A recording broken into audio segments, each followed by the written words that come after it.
Greetings, fellow slingers. Welcome back to Roll the Hard 20 podcast. It is I, your trusted handler, Brian, bringing you, once again, another show. Well, it took some time, but I told y'all, and I warned y'all, we were going to run it, and so we did.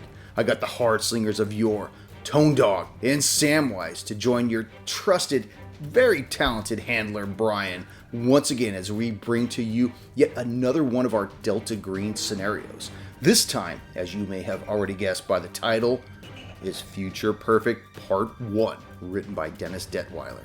This time, while preparing to head home from Glenridge, our agents are requisitioned to take a detour to a small town in Death Valley National Park to solve the case of the Hellbend killer. With similar overtones to the Glenridge chiropractor, our agents are the perfect duo to handle this case. Right? Well, let's find out. As always, be sure to leave us that 5-star rating and review on whatever podcast app you listen to the show on. Follow our social media footprints, and if you haven't already done so, subscribe to our YouTube channel at Roll the Hard 20. Be sure to hit that little bell so you never miss when we drop an episode. Not that I would let you. Hell no. I'll have to come over, knock on your door, ask for your phone, pull up the app, and click it for you. Yeah. So let's stop the horseplay, get to the gunplay, and let's warm up our dice and top off our glass as Roll the Hard 20 podcast presents our Delta Green run-through, Future Perfect, Episode 1.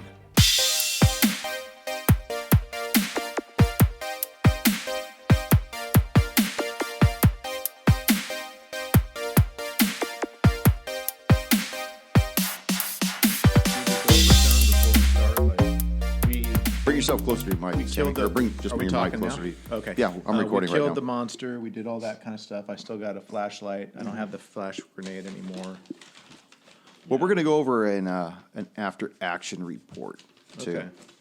Okay. Sammy, pull your headphone cable off the mic stand. There you go. Or just lay it on the table, whatever. Just everything gets picked up through that. Sure. Don't tell me sure. I'm telling you. You got it. We're on it. Start tapping the shit out of it. I'll tell you.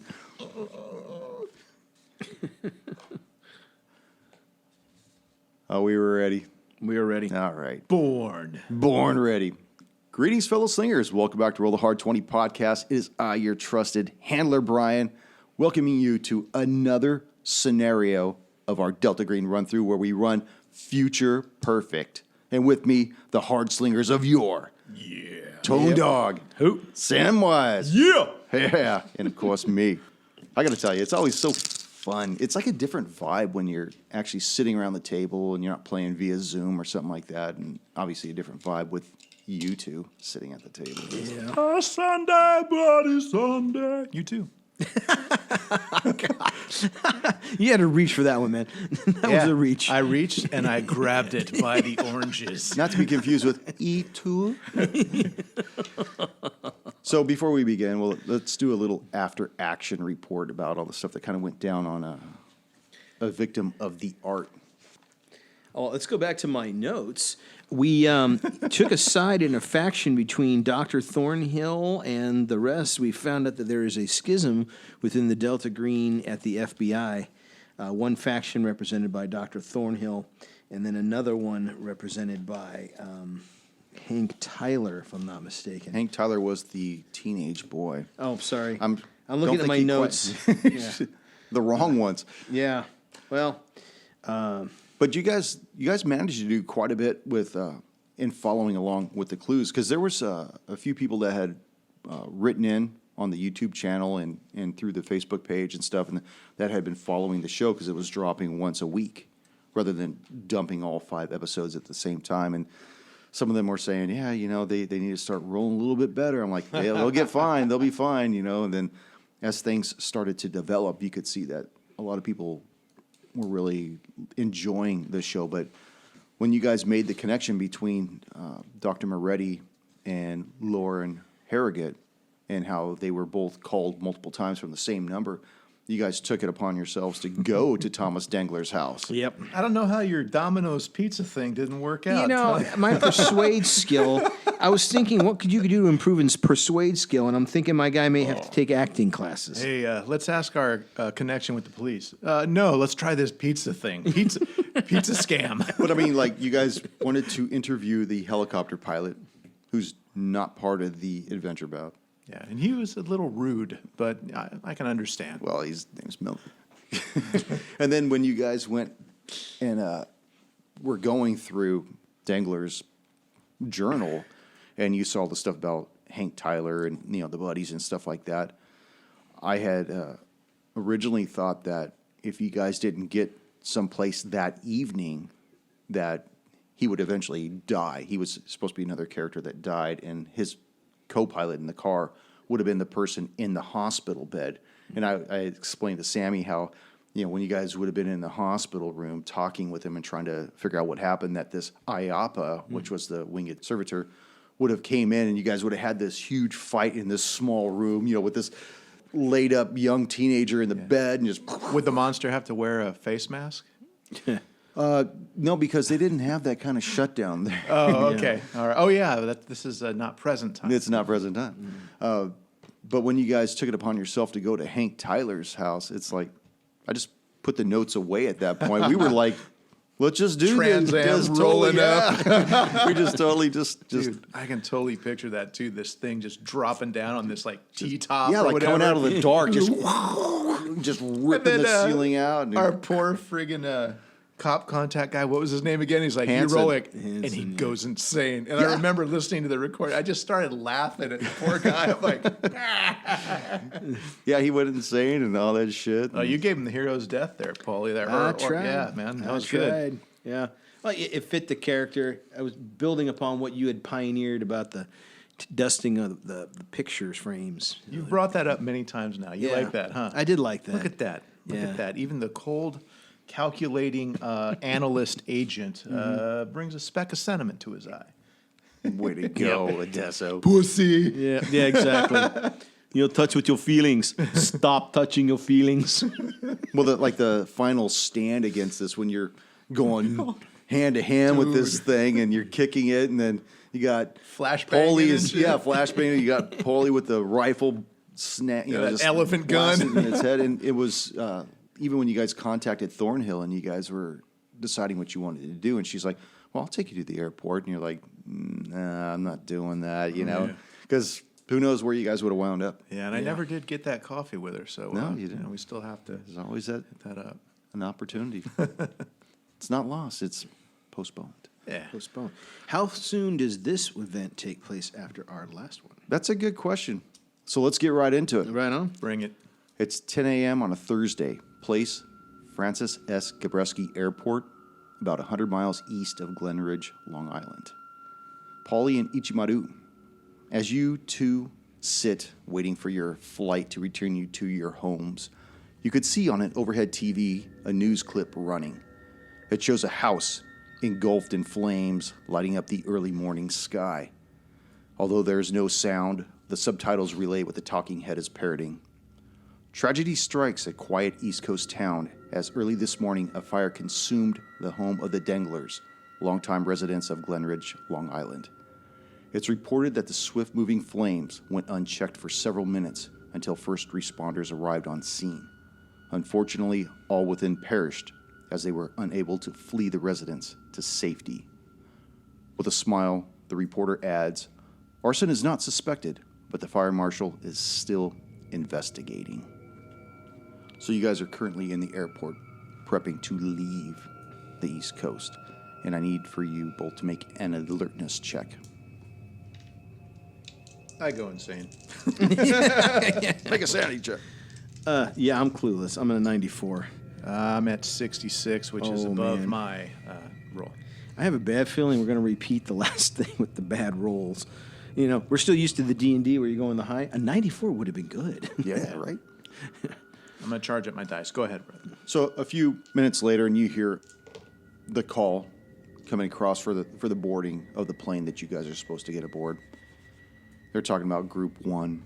You see people get up and go. You guys are obviously in the ass end of the plane. We didn't even get group. Nope. We're probably Didn't. like at Group 2, yeah. Group 3, Group 4, Group 5, which is your group, and you guys rise up and you guys start making your way with your tickets. And as you approach the stand, you see these tall, thin young man with mascara on his cheeks. Reaches out for your ticket, Paulie. And as he swipes it, it goes red.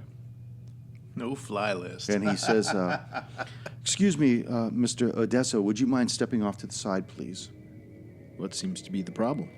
I don't know, sir. I'm going to have to ask security to come up to the gate for just a moment. For some reason, you've been flagged. I don't know why. You must have had 4 ounces of toothpaste in your carry-on, and you're only allowed 3. Next, please. Here you go. Hey, Where take should I yours. stand? Well, sir, don't be that way. And he swipes yours, and it populates red. This is so strange. I mean, oh, dear. And he gestures that you go stand next to your partner. My partner. Then he starts waving other people through, and they're showing up green and green and green. A few minutes later, a security guard comes up, and he looks at the two of you, and he says, "Please come with me." And he starts walking you away from the gate that you're at.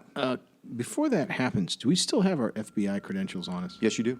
Then I would have liked to have asked that question beforehand. See if I can just bluff my way past this gate person to get on the plane using the FBI credentials. I'll tell you what, we're going to roll off with the D20. No. Oh, D20. By the Gotta way, roll the hard 20. You know what? Page 9 of the player's handbook actually says that D20s are used in this game. Oh, yeah? Oh, there we go. Finally. Now we can... 9. 7. 6. Jeez. Okay, guess not. Well, this time we were supposed to roll above. We rolled below. So We did. Normally, that would have been a hit. That would have been a for good this thing. instance. See, Well, at least now Ryder doesn't have to change his whole game that he's been planning for the Nope. last 2 weeks. I'm going to rip the fucking page out of the notebook. So the security guard starts walking you back through the airport. And as you guys start passing the gates, you got gate 22, 21, 20. He stops and he gestures towards the men's room. And you see standing next to the men's room is an individual dressed in janitorial attire next to a mop bucket. But one look at his crew cut and stern jaw and steel eyes, and you could tell this man is not a janitor. As he looks at the two of you, he grabs the barricade ribbon that seals it off and gestures for the two of you to enter the men's room. I had to go anyways. Yeah, we'll go. Sure. As you guys enter, he puts the ribbon back and grabs the mop and starts doing it again. Inside the restroom, it's quiet, cold, and vacant, except for one man, Heisenberg. You're goddamn right. Goddamn right. You see he's washing his hands in a sink, his eyes looking in the mirror at your reflection, looking back at him. Takes a paper towel, dries his hands, throws it on the floor. Turns around and looks at the two of you and says, "I'm sorry for the loss of Agent Carson, but there's a reason he remained a friendly and not an active duty agent for the program. He was unstable and couldn't bear the weight of what we know, just like Detective Hansen, or so I've heard. Let me ask you this. Do you think you were chosen because you were good with a weapon, or because you can kick and punch, or because you were good with a keyboard?" Well, it would have been nice if our skill sets was appreciated, but probably not. No, not at all. You were chosen because you passed a psych evaluation, one which you didn't even know you had taken. You see, we can't have agents out in the field breaking down and shit in the bed when the shit we know is in the shadows comes out to play. Well, that one sure put a test to us on this last round. Yeah. Yeah. But we also can't have agents who are incompetent. And I have to admit, after what happened with the Bauman assignment and then the Hissler fuck-up, I wasn't quite sure what to expect with this latest milk run. But Milk run. You call that a milk run?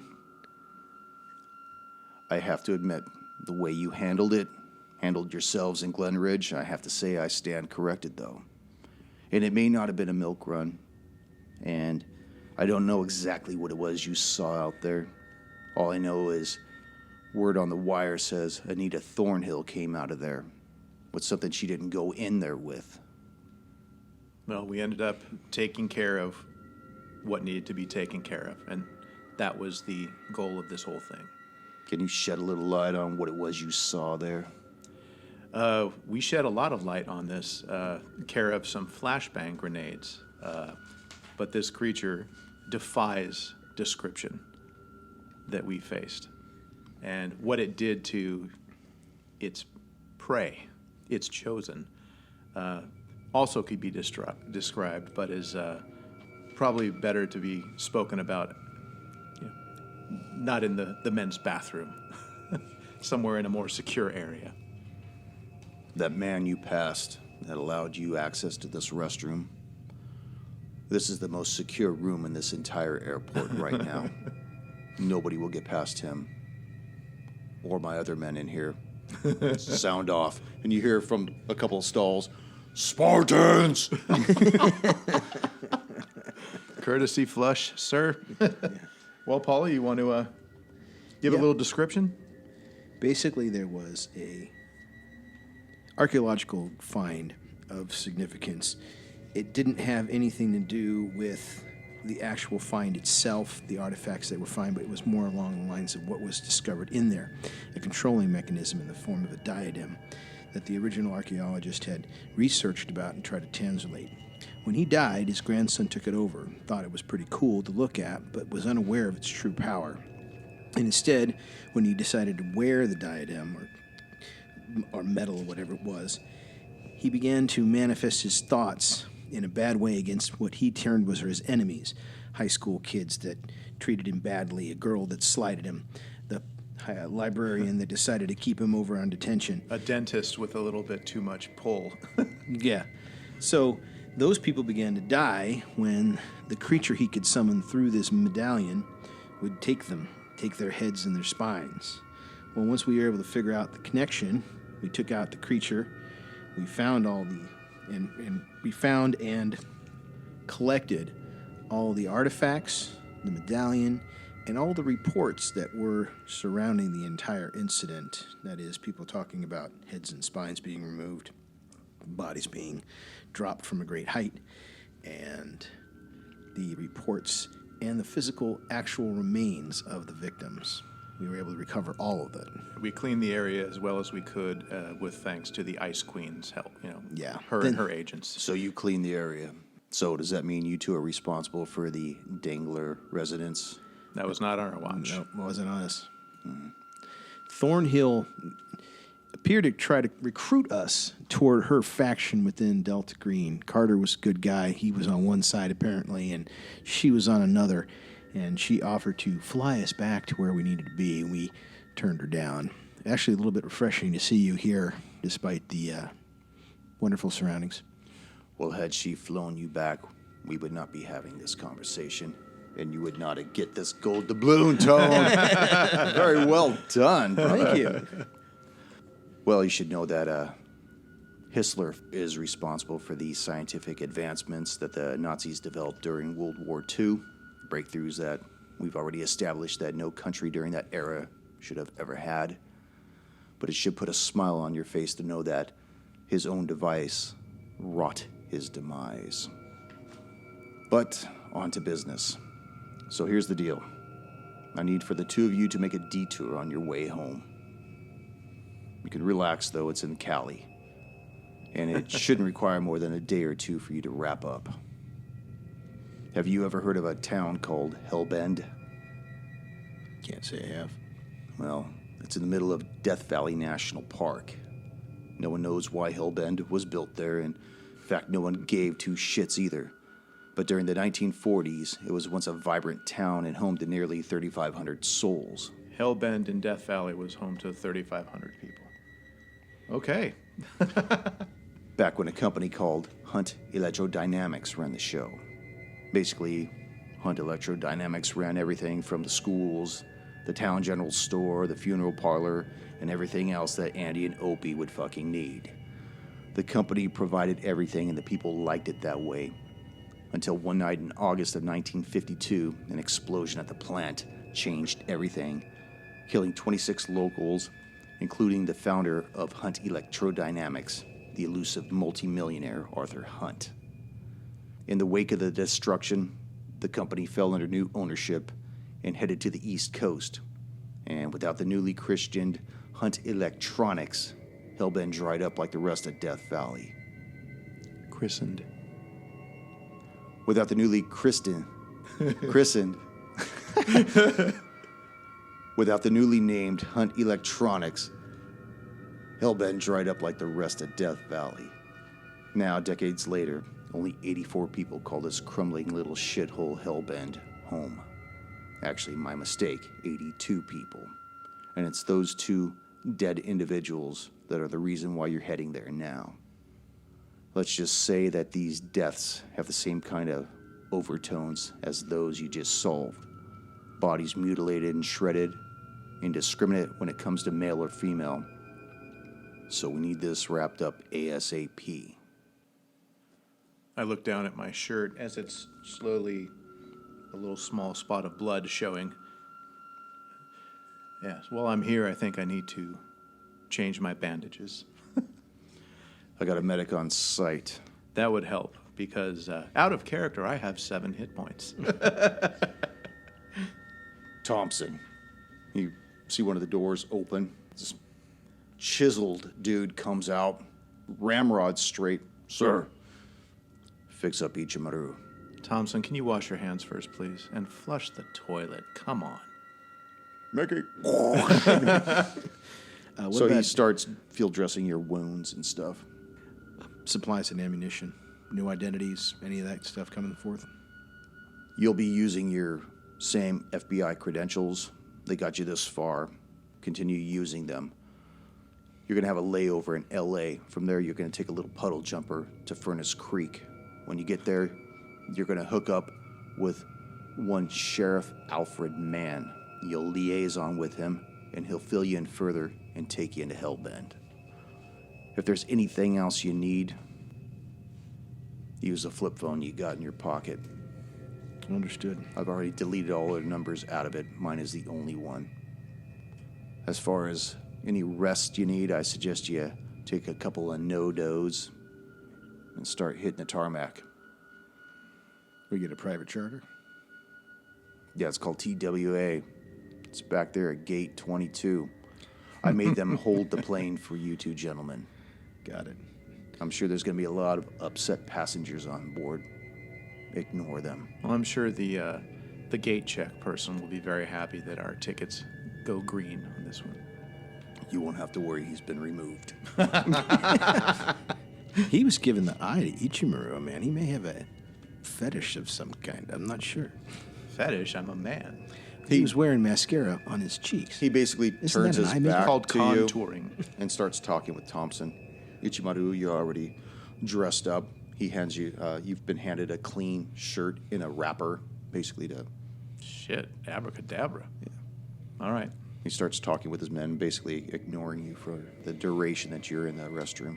Okay, well, we'll use the restroom now, I believe, since it's gross in the airplane. And then we'll head back to gate 22, was it? And, yeah. As you guys pass through the door, you see the one individual that was holding the mop. He looks at the two of you and stops you and says, each of you should take one of these. It'll help give you a little bump. And he hands you each a packet with a pill each in it. Oh, All right. okay. I suggest you wait till you get on board, though. Okay, are we, sans weapons? Yes. Okay. Still sounds weapons. Okay. Even though I think we may have been able to fly with them with the FBI credentials. It's possible back then. Yeah, back then, yeah. Well, luckily... Well, actually, it's 2005, so I don't think so after 9/11. Yeah, Well, luckily, I keistered my my Tonto, so I'm good to go. It's one big keister. It's like a tongue piercing with his katana sticking through your... It's my man purse, you know? So you guys make your way to gate 22. You see an Asian woman there. Hello, I can help you. She takes your passes and, oh, Agent Ichimaru, Agent Adesso, we have been waiting for you. And Sorry soon as about the delay. Oh, it's all right. I'm not on the flight. So you guys get on board the flight. We'll go right on in each. What do you think about these pills? Well, I try to abstain from any sort of illicit substances. Do you recognize what it is? Maybe I do with my street knowledge of stuff. What would I be rolling for on this? Criminology, maybe? Probably medicine. Medicine. Or I pharmacy, have nothing. maybe? I got pharmacy. I have neither. Neither do I. But there should be some sort of, since my guy was a criminal with a gang, having some sort of knowledge on stuff. Well, maybe I don't. Maybe I was a little bit too high up and not in the... Maybe forensics. I got a 41 in criminology. Forensics, I got a 0 in forensics. I don't have that either. Yeah, okay. Well, never mind. All right, so we're clueless. Well, you could do a human int. Okay, and And what's that? see, for human intelligence, to see if this guy that handed you the capsules was on this straight up. Is that an intelligence roll? Yeah. no? Should be in the middle column. Yep. It's under 50, and I got a 54, so I'm clueless. Boy, this is... You see it, brother? Great. No. Middle column. Oh, It's- I'm sorry. I wasn't even looking in that area. Yeah. Okay, so here we go. Human. And, okay, under 10. All right. Yeah, missed that. Okay. 88. Critical fail. It's a great... oh, yeah. So what does that mean? Nothing. Oh, Good. means I'm now Not right now. -1 on human int. Yeah, you guys have Oh, wait, no that's idea. right. We failed it. We failed a couple things. Keep Yeah. track. Yeah. So we bring it. So So you have no idea what these pills are. Just make a check in the box to the right of it. All right. what else did we fail? Oh, awareness. Yeah, because we were completely awareness. Is it alertness? That's the correct one. Yeah. Yes, alertness. Got it. We failed that. So you guys get on board. Your seats are waiting for you. You see a lot of disgruntled people. You know, like, let's go already. We're running behind. You know, you've only been gone like 7 minutes, and these guys are already bitching about not taking off. Heads or tails, we take the pill. I don't leave my choices to fate. So let's roll a die. Oh, instead of the doubloon, how about the hard 20? 10 or better, we take it. 10 or under 10, we don't. Sure. 9. What was your thing? Under 10, we take it. 2. 2. We're taking it. I don't think our guy would be giving us anything that is... Yeah, I don't think so. Since we're going maybe after the mission, he would. yeah, exactly. So you guys So- pop your pills when you're Yeah. laying down, and you immediately feel this warm sensation throughout your whole body. It takes like about 2 minutes to start kicking in. It's really fast, but you start to feel refreshed and just not invigorated because you're exhausted, but it actually makes you feel better, and you zonk out, and you're out for the entire flight. God bless guys- that man. You guys wake up fully refreshed, full hit points. We're going from East Coast to LA? Yeah. So it's like a 5-hour flight or 6. 6? Probably like that, yeah. Okay. So from there, you guys wake up and take your puddle jumper, fly it on into Furnace Creek. You exit the plane on the tarmac and are immediately assailed by the heat in this region. Furnace Creek's hot. Yeah, Just yeah, it's still. I can't imagine what are the odds, I right? can't wait to get to Hellbend. Well over 100 degrees, probably closer to like 115, 120, and you move through the small airport, and you collect your gear, your baggage and whatnot, and you go to the rental car kiosk, get your rental car, and as you're walking towards your car, go ahead and make an alertness. Is it the same lady as before? No, Wait a minute. Didn't he say we are going to take a puddle jumper to another We just one? did. you just we did. just did. Yeah, Yeah. he Sorry. blazed through that, and we landed in... Got it. Okay, 65. Oh, made it. Still clueless. Alertness, 43 out of 50. So, Paulie, you're still shaking off the effects of what you took. You know, like, oh man, I feel like I just got a couple days of rest. Ichimaru, you're sharp as always, and you realize your bag feels heavier than it did when you checked it. Okay, is it a place where we're at now? Is it okay to kind You're of look in in and all a that? Or? parking structure where they give Alone, out I the mean?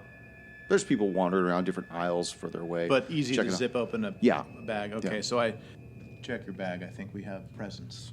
So I'll open it Gotcha. up. Do that. As you open them up, you see that you have the same weapons that you originally had. In fact, they're the identical ones that were originally issued to you back at Gabreski Airport in Long Island. So you feel like you have some sense of being able to sustain yourself if it comes down to that. I'm sure it won't. Hellbend? Like, no problem. So when you say the same weapons, just for clarifications, it's the same 2 Glock 17 9mm, an AR with a scope, just an M4. And do we have any extra flashbang grenades? No, you don't have flashbangs. Damn. In fact, you don't have any extra ammunition. You have the either. AR Yeah. in your back? That was kind of that's bag what we is it? had. Okay. Well, wherever it came, when it switched planes to the puddle jumper to follow you, somebody must have messed with it at that point. Okay. So Well, do the it's basically like clear and all that, and make sure everything seems to be in firing and order in the parking. Yeah, we'll give a couple rounds out. Sure, no problem. No, but I just want to check full clip, all that kind of stuff. We're good. Full magazine. if you fired off any rounds out of that magazine and you never replenished the rounds, you're still depleted by that many rounds. The effects of the drugs are wearing on me. I don't remember what I had fired. I'm not sure either. I know that he shot a couple of times. You with know that what? There's AR, enough but- in there. Yeah. I think you probably fired like 4 times, but you had spare mags. Okay. Just like the AR. Yeah. They broke the breech from the receiver and just basically put the 2 pieces in there. Gotcha. To make it smaller. And my Tonto is in there as well? Yep, everything Okay. in there. Great. Stuff that you would not have been able to check. Okay. Flashlights are in there, boom mics, walkies. All right. Who's driving? Don't you normally drive? I usually normally drive, yeah, so Polly will drive. I almost made a joke that would have been offensive. So you pull out onto the main street of this sparse suburban town of Furnace Creek, and you get the sense of small community. And there's a sign as you actually pull out onto it, and this confirms this. Population 108. You see signs pointing in different directions to the Furnace Creek Ranch, to the small retiree resort with tiny golf course. Burning steps. Yeah. There's a community swimming pool with palm trees, the Pleasant Motel with vacancy available. There's a large lot for housing recreational vehicles and a post office and a few shops and stores. And you see your destination, the Inyo County Sheriff's Office. This is where we're going to meet Sheriff Mann. All right. That's our contact, Okay. Sheriff Alfred Mann, Kern County. Pull up to the sheriff's department. You can tell it's more of an annex. As you step out into the heat, Tiny doesn't begin to describe this box of a building. 40 feet to a side with 2 desks occupying the center and bars enclosing the back wall. You're greeted by a young man at one of the desks. Dark hair, clean cut, looks about 26 years old, and he rises to his full 6'1" height. And he addresses the 2 of you and says, "Afternoon, gentlemen. Can I help you?" This is Special Agent Nakamura. I'm Special Agent Adesso. We were sent here to speak with Alfred Mann. Sheriff Alfred Mann. Mann. FBI. Sheriff, man, he just stepped out. He'll be back in a few minutes. I'm Deputy Androsi. I'm sorry, I don't normally get. You flustered me. We don't see too many feds up this way. Nice to meet you, Deputy. Nice to meet you, Deputy. Mind if I ask what this is about while we're waiting for the sheriff to return? It's a matter of national security. Oh, well, okay. You just let me know if there's anything I can do. Can I get you something to drink? Water? You have any coffee? Yeah, I got some coffee. I'd Want love some coffee. Sure. Sure thing. Hey, So, did you want a coffee? Sure. All right. You do great with those coffees. I'll follow him there and just kind of start. Go okay, ahead. it's like off to the side. Yeah. There's a little refreshment bar of coffee, water cooler, and whatnot. So as we're walking, you go, man, this is really hot here. I'm not used to this kind of weather. How hot does it get? Oh, sometimes it'll get up to 125 around here. It gets really hot. I would assume that you're used to it, but how can anyone be used to 125? Nobody gets used to this, sir. I'm sorry, agent, sir? You can call me Ichi. Ichi? Ichi, yeah. Is he scratchy? I like that. It's good to have a sense of humor in this line. Oh, man, I loved that cartoon back in the day. Anyways, Yeah. yeah, it gets hot around here. A lot of people stay indoors, but, there's not a lot to do. You don't go outside till the sun goes down. Yeah, it's got to be tough. I bet the heat drives people crazy. By the way, I take my coffee black. Agent Odessa likes 6 sugars. Wow. Yeah, he has a bit of a sweet tooth. No problem, sir. Agent Itchy. Sorry. Ichi, yeah. Just pours it in there and starts stirring it a little. Okay. And as he's doing this, you hear the front door open, and an older, burly man in his 50s walks in and wipes the sweat from his brow. You see in one hand he's got a small bag. Looks like it came from some kind of a sandwich shop. The star on his chest tells both of you who this individual is. And he looks at both of you and says, then he looks at his deputy and says, Lucas, what the hell's going on here? Can I help you, gentlemen? Sheriff Man. Huh? Sheriff Alfred Mann. Sheriff Alfred Son. Mann. I'll take the coffees from him and walk over. Thank you, Lucas. Agent Odessa. Agent Nichimura. Agent? Sheriff? Agent to what? FBI. The FBI? And he just, his eyes start to sparkle and a big smile comes across his face. The FBI? Well, we never get feds up this way. And I, for one, am always happy to have you been here. Well, but what can I do for you? What are you doing here? We are investigating a couple of unusual deaths in your jurisdiction. Deaths that come with some grisly details. Would you like to talk about this alone, or is your deputy privy to the details, too? Oh, if you're talking about the 3 deaths that just happened here recently, Deputy Androsia found 2 of the bodies. But Gotcha. He's fully clued on in. I don't understand why the FBI finds the deaths so strange, though. I mean, they seem a little strange, but I find it hard to believe they warrant some kind of a federal investigation from you all. Well, at this stage, we're not exactly sure, but the manner in which the victims have been reported to have died resembles some other deaths in other parts of the country, and we're wondering whether or not these are linked. Most likely it's not, but we thought we would check out just to make sure. Make an intelligence check. Okay. Roll under 50. I'm not the brightest one. Intelligence, under 90. What the fuck, dude? 40. Under 90? Yeah, he's got an 18 Check out intelligence. the big brain on Paulie. Yeah. Shit. He's an intelligence analyst. Paul, you know as you're having this conversation that Death Valley is a national park. So any death would be purview. To federal jurisdiction. That's correct. Yeah. Tell him, I'll mention that to him. And of course, Sheriff, you're also aware that any death on a national park would also fall under the jurisdiction of the FBI. Yeah, but I don't understand why the 3 deaths would warrant you, but that's okay. We're not sure either, but we got a job to do. We appreciate any help that you can give us, You've probably already done all the hard work for us. Well, we definitely try, but, even 3 deaths is too many in a town this size right now. We know someone or something killed him, whether it was an industrial type of an accident like Mr. Potter, or maybe some crazy who went on a murder-suicide, but I think we kind of got it wrapped up by now, but... Maybe you can show us, some of the files and then maybe walk us through it, because like we said, you've already done all the hard work, and we're trying to catch up with you. Well, any information I have is going to have to come from the coroner. He's the one that's privy to all the bodies and the photos. I can walk you over there if you'd like. He's right across the street. Oh, don't bother. You have your lunch right now. Yeah. So why don't you, if you'd like, eat your lunch and maybe you can meet us after. You said it's right across the street?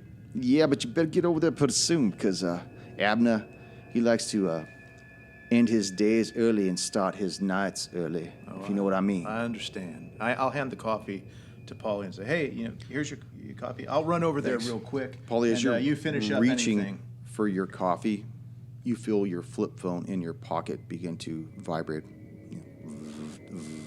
Gotcha. I'll run to the coroners while you get the call. Not a problem. I'll take the call outside as he's walking. Whip it out. Odessa. Agent Odesso, this is Special Agent Louis Makamura out of Sacramento. We have a mutual friend, and I wanted to let you know, should you need it, I may be of assistance. Thank you. Appreciate that. How do I get in contact with you again? The number that showed up on your phone should be sufficient. Excellent. I wanted to give you a heads up, though. There's an assistant special agent in charge, Kevin Slotin, who runs the Bakersfield Residency Agency. It would be wise to stay off his radar. So be cautious who you talk with and what you report. Thank you. I appreciate that most sincerely. So stay away from Sclot. Anything else? The line goes dead. Okay. Though I don't know because I'm not there. Gotcha. All right, as I catch up to each, I'll brief him on it, saying we've got a friend on our side out in Sacramento headquarters for the FBI. What's Guy his by the name? name of Louis Nakamura. He warned us against the regional guy who's in charge of this jurisdiction, guy by the name of Kevin Slotin. He asks some untoward questions and maybe put his nose into this issue without truly understanding what he's getting himself into. No reason why we should avoid him. Just Right. He's not obviously one of us. He's not on the inside. okay. Ichimaru, as you're standing in front of the sheriff's pillbox of an office, you're looking across the street at a few of the storefronts or business fronts, and you see there's like a CVS, there's an old Blockbuster, and off to the right there looks like some kind of a building that's more nondescript. Its white blinds are drawn.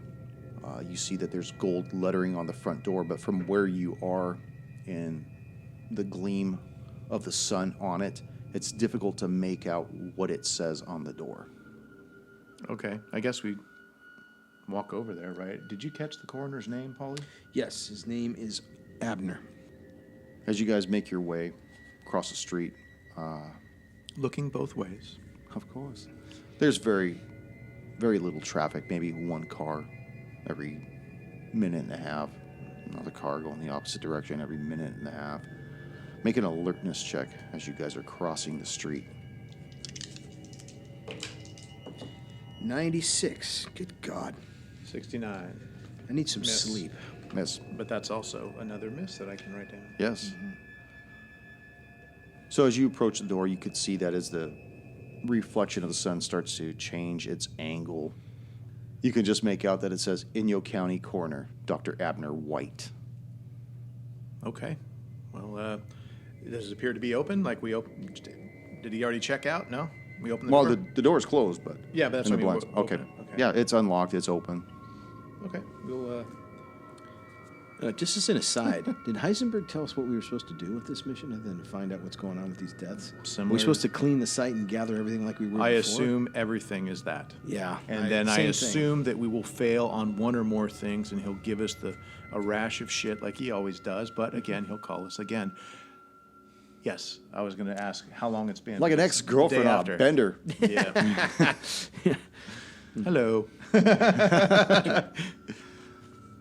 So you open the door. You Yeah. hear the bell chime when you open it. Ding, ding, ding, ding. And you hear from the back, I'll be right out. Okay. Abner Ravenwood. A few moments later, you see the back door on the other side of the room open, and you see this old hunched man come through, balding with sparse patches of white strands adorning his liver-spotted dome. He looks at the two of you. Okay, can I help you two gentlemen? What can I do for you? Dr. White, it's an absolute pleasure to meet you. Your work has made its way all the way to Quantico, Virginia. I am Agent Odesso, and this is Agent Ichimura of the FBI. We wanted to come in and ask you a couple questions about the bodies that you've examined, the 3 deaths quite recently in the park. We just came from Sheriff Mann's office, and he said you were the one that we should talk to if we have any questions. Can I see some ID? Absolutely. Absolutely. He looks at your ID. Yeah, feel free to we Roll a can couple dice. Go over Sure, to the sheriff's office. Well, it looks very good. Well, gentlemen, what would you like to know? There's 3 victims. Would we be able to see the bodies and perhaps any of your notes that you've taken on it? Because we're trying to play catch up here. Sure. Let me go in the back and I'll get some of the information and bring it out to you. Okay. And you see him go back to the door. Is there a reason why? Is there a reason why he won't let us go back and see the bodies? I just asked. We'll find out. All right. As you're waiting for him to return, the front door to the coroner's office opens, and you see Sheriff Mann standing there. How's it going? Is Abner still here? Yes, he Believe is. So you know what? I wanted to check something real quick. I'm going to go outside around the building and see if our friend is boot scooting boogieing. Okay. I'll talk to the sheriff. Okay. Yes. Sheriff Mann, we did speak with Dr. White, and he was very helpful. Showed him our credentials, and he says he's going to gather the information in the back. Although, I must ask, why... It's a little curious at this point why he won't let us see the bodies. We're going to have to do our own cursory examination. Oh, you know Abner's very old school. He, I love the face. I wish you guys listening could see Ryder's face, or sorry, your trusted handler, Brian. He's got this like tight mouth, and he's talking like this. It's awesome. Go ahead. Sorry to ruin it. That's Smokey the Bandit. Yeah. Buford T. Justice. Damn it, Junior. It's like, well, he's very old school, and he takes his time, but he gets around to things. You can't rush the old man. He's been around for a long time. Gotcha. Perhaps you could give me the best way to handle him, because we're going to need to take custody of those bodies and bring them back to FBI laboratory in Quantico. Patience, Of course. son. Patience. Patience. As you're going around the building, you go around and you see that nothing's there any abnormal. back door, There's I a should car say? back there and it's Okay. parked. There's a back door. As you're doing that, Paulie, you and the sheriff witness Dr. White coming back in through the door good. again. He's got 3 envelopes in his hand. And he says, Oh, Alfred, how you doing? "Doing well, Doctor. These agents, There were 2, right? yeah." Well, here you go, Agent. Adesso, Yes. And he thank you. hands you 3 envelopes. They're 8x10 size. Dr. White, are these the original files? they are. Excellent. Would we be... we need to see the bodies. We absolutely need to see the bodies. As a matter of fact... I understand that, son. Slow down. all right.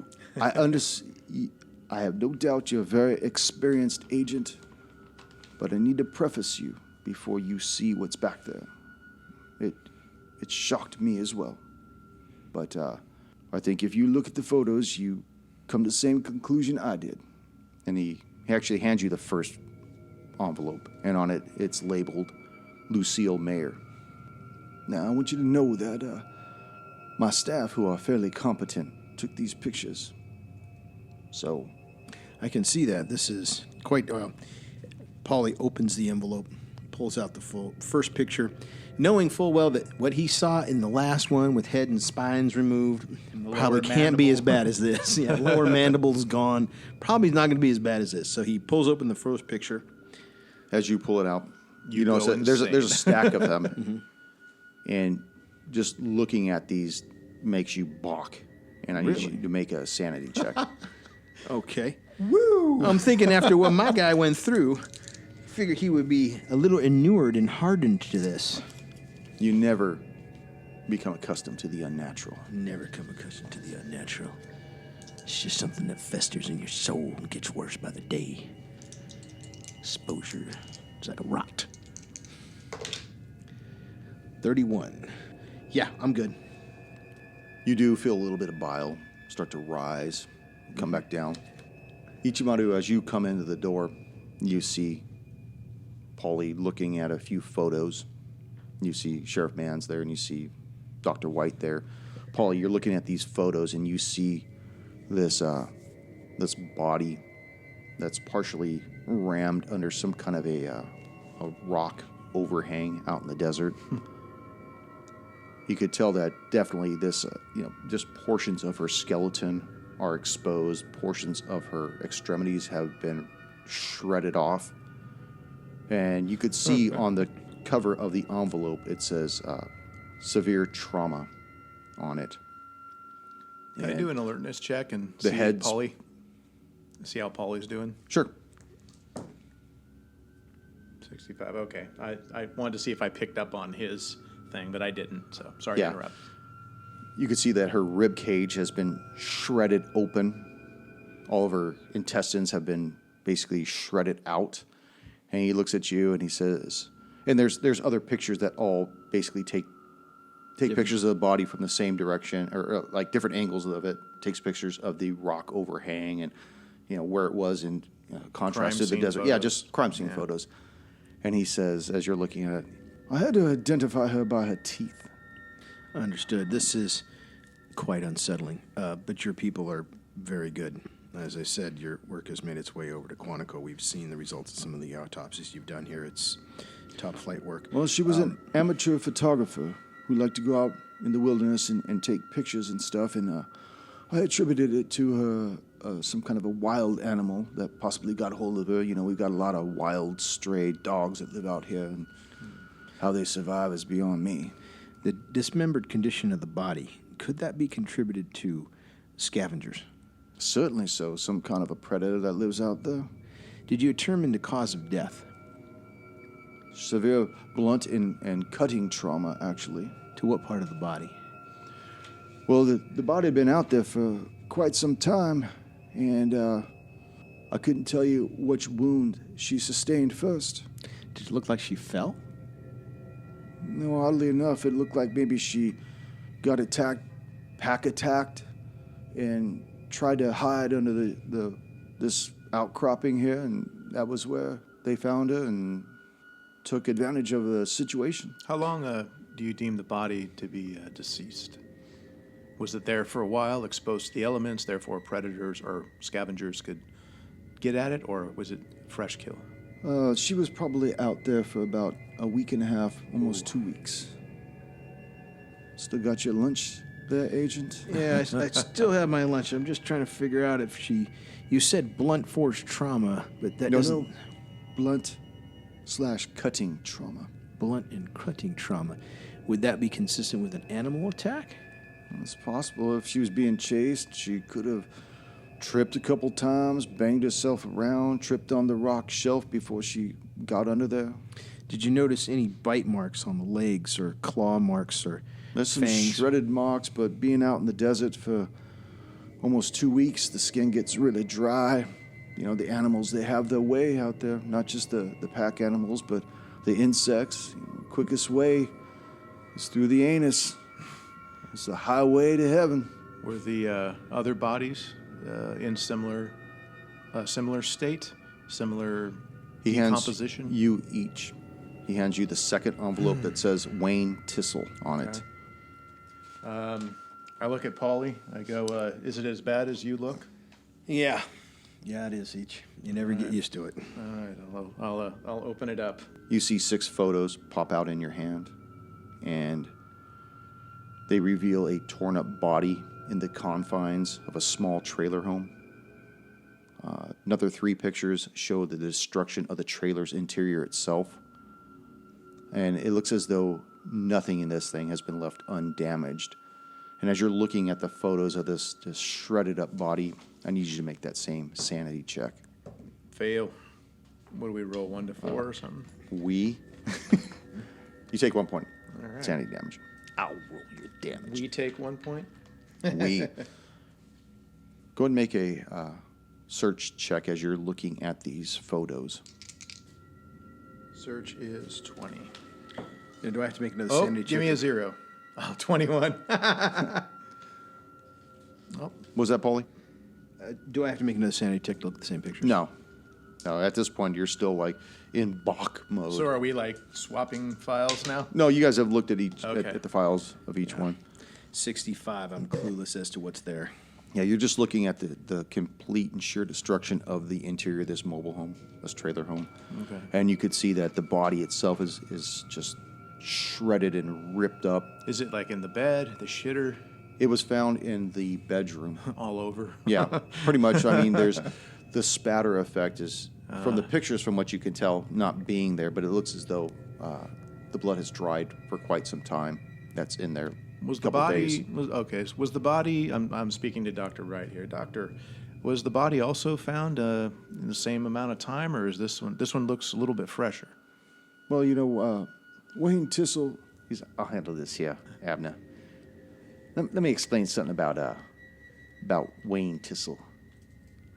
Wayne Tissel's what we call a peripheral resident.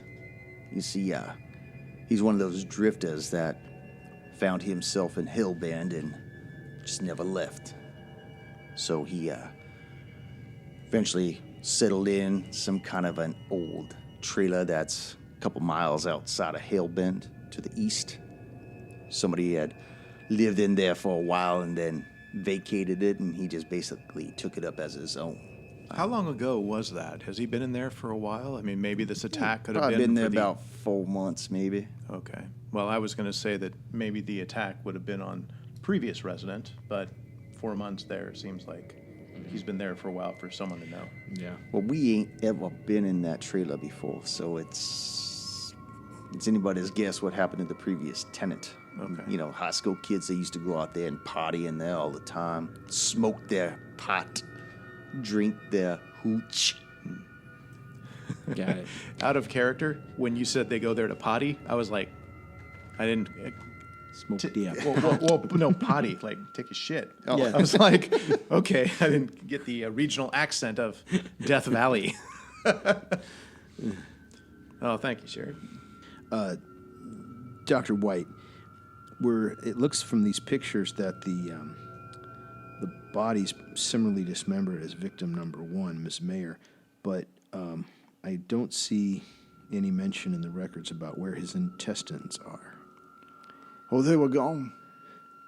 Just like any other pack animal, when we went out there, when I was called out there by Deputy Androsi and Sheriff Mann, the door was already off the mobile home, hanging askew, and being that far away from all kinds of the population of Hellbend, he's basically out there all by himself. And that's where the pack animals, they'll hang out and they'll sniff around. They eat through garbage cans and stuff that are outside of the main population. So They had their own party. basically exactly.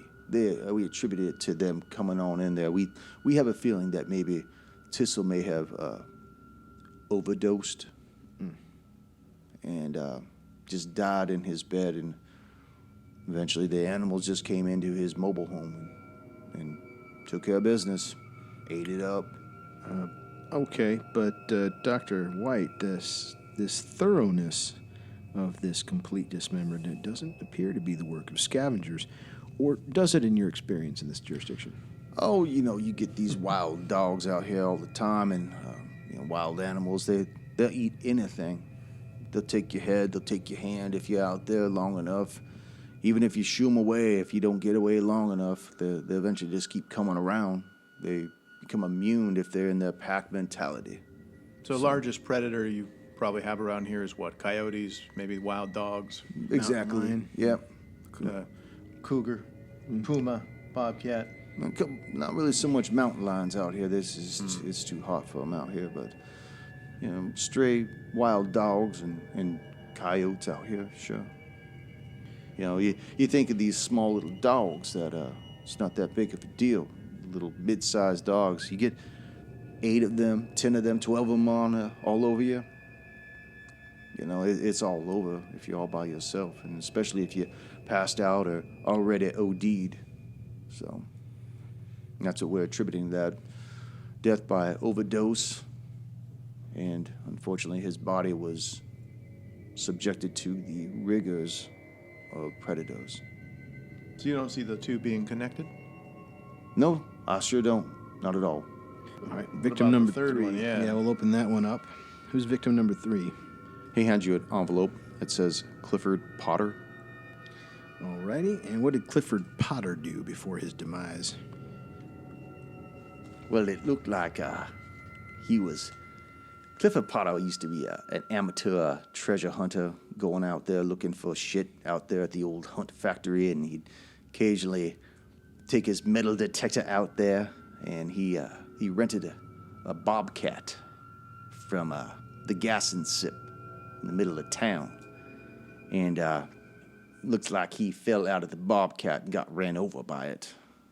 Pictures should show you what I'm talking about. Let me take a look at the pictures. You look at these pictures and you see a body that's been basically torn to pieces. All the pictures are from different angles. And the last two are of the bobcat itself, this light construction vehicle, and it's just covered in blood all over the side of it. And where was he found? He was found in an old culvert about almost a mile away from the hunt plant, from the ruins of it. I couldn't readily determine how Potter died, nor could I come up with a motive to indicate any kind of foul play. The best I could do is rule it some kind of a bizarre accident. The way I saw it, isn't this right, Abner? Oh, yeah. The way we saw it is Potter must have somehow lost control of the bobcat and fallen underneath it while it was still moving. The marks on his body didn't exactly line up with that, but it was a closer fit than anything else. Some deaths are just weird around here. Was the area that you found the bobcat like any treacherous terrain that he might have fallen out of the car? Most people don't fall out of cars, Well, he rented the bobcat as an effort to go out there and try and dig up some of the old hunt plant, trying to find loose copper pipes or whatever else could be used for money. He was an old retiree. But, yeah, most people don't really fall out unless they don't know how to use them. I mean, then again, if you put that bucket down and you try to dig something and it's immobile, the bobcat's probably going to wheelie up on you or something. How far were the victims from each other? Well, what are you talking about? I'm looking for a pattern. You're talking about where they were found or where they lived? Where they were found, where their bodies were found in radius, where Mr. Were they all over Hellbend, or were they... Miss Mayer was found in a rocky outcropping. Mr. Tizzle was found in his trailer out in the middle of wherever it was. And Mr. Potter was found in a culvert. I'm just trying to triangulate. Well, from where we standing right here, Clifford Potter was found about 2.5 miles north of Hellbend, near the old hunt plant. Lucille Mayer, she was found about 2 miles southeast of Hellbend, where the desert really starts to kick in.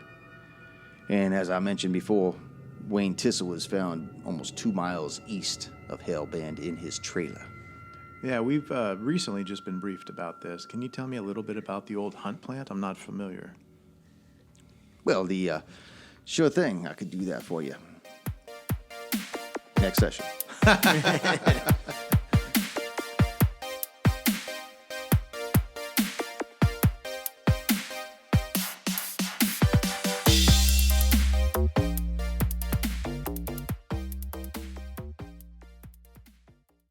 You see on the door it says, in your county. Somebody step on a duck? Thank you for joining us once again on Roll the Hard 20 podcast. Remember, you can find us and subscribe to us on iTunes, Google Play, Stitcher, Spotify, and iHeartRadio. And if you like what you're hearing, please leave us that 5-star review. You could also contact the show directly at rollthehard20podcast@gmail.com or head on over to the website at rollthehard20podcast.com. And be sure to check out the galleries. We got a lot of really interesting stuff posted there. And finally, join us on our Patreon page at patreon.com/rollthehard20podcast. There are ways for you to help out the show and pick up swag. So until next session, keep your dice warm and your glass full as you roll those hard 20s.